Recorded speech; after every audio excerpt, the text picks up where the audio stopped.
علمتنا وزدنا من فضلك علما وتعليما إنك على كل شيء قدير رب اشرح لي صدري ويسر لي أمري واحلل عقدة من لساني يفقهوا قولي ربي زدني علما ربي زدني علما ربي زدني علما. قال الله تبارك وتعالى في كلامه المجيد: أعوذ بالله من الشيطان الرجيم بسم الله الرحمن الرحيم وما أرسلناك إلا رحمة للعالمين صدق الله العظيم. وقال نبي عليه الصلاة والسلام: من يريد الله به خير يفقهه في الدين إنما أنا قاسم والله يؤتي. أو كما قال نبي عليه الصلاة والسلام. Dear respected and honorable Fadilatul Sheikh Muhammad Naqibur Rahman Sahab, dear respected Allama, brothers, Assalamu alaikum wa rahmatullahi wa barakatuh. First of all, I would like to apologize to our respected scholars that I was actually sitting on my seat. The reason for that is I've had a back operation, my spinal cord, so therefore I'm not advised to sit on the floor. And I would like to apologize from our scholars. First of all, I would like to welcome Fadilatul Sheikh Muhammad Naqibur Rahman Damat Barakatum Al-Aliyah to Scotland on behalf of Minhaj al-Quran International Scotland.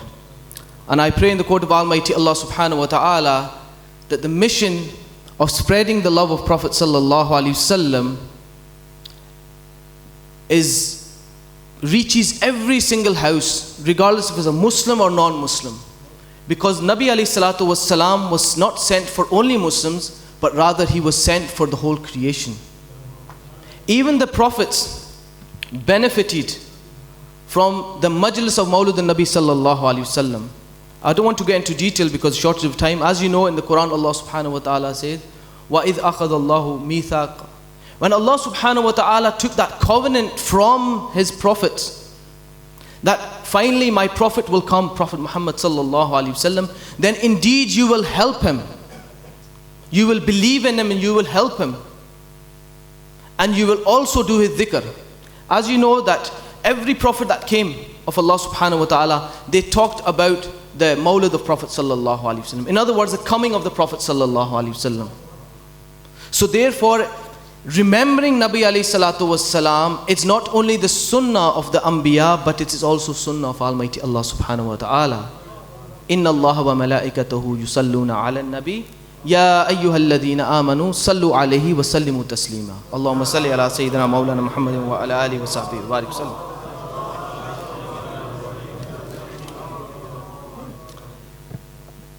When Haji Yunus Sahab contacted me and he said that this conference will be held and the title is Honor of the Beloved. And as our respected brother mentioned, that how can we honor the Prophet sallallahu alaihi wasallam, for in reality by holding such gatherings we are honoring ourselves. Because we are not in a position, our tongues and bodies are not in a position, they don't have that purity to remember Nabi alayhi salatu wasalam.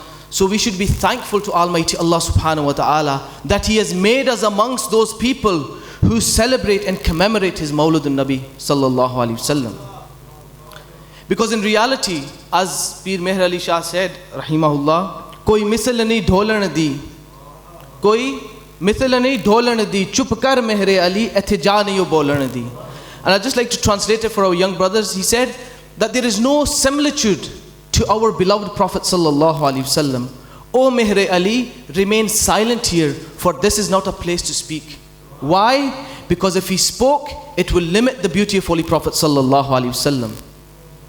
In the same way, Imam Busayri said, فَكَيْفَ يُدْرِكُ فِي الدُّنْيَا حَقِيقَتَهُ فَكَيْفَ يُدْرِكُ فِي الدُّنْيَا حَقِيقَتَهُ قَوْمٌ نَيَامٌ تَصَلُّوا عَنْهُ بِالْحُلُمِ.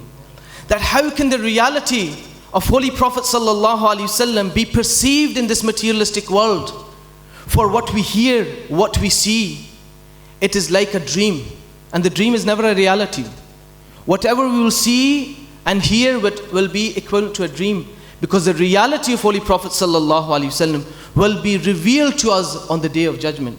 When Allah subhanahu wa ta'ala will place Holy Prophet sallallahu alaihi wasallam in Maqam Mahmud. And that's only to some people, not to every person. It depends on what capacity and what closeness we have received to the Prophet sallallahu alaihi wasallam.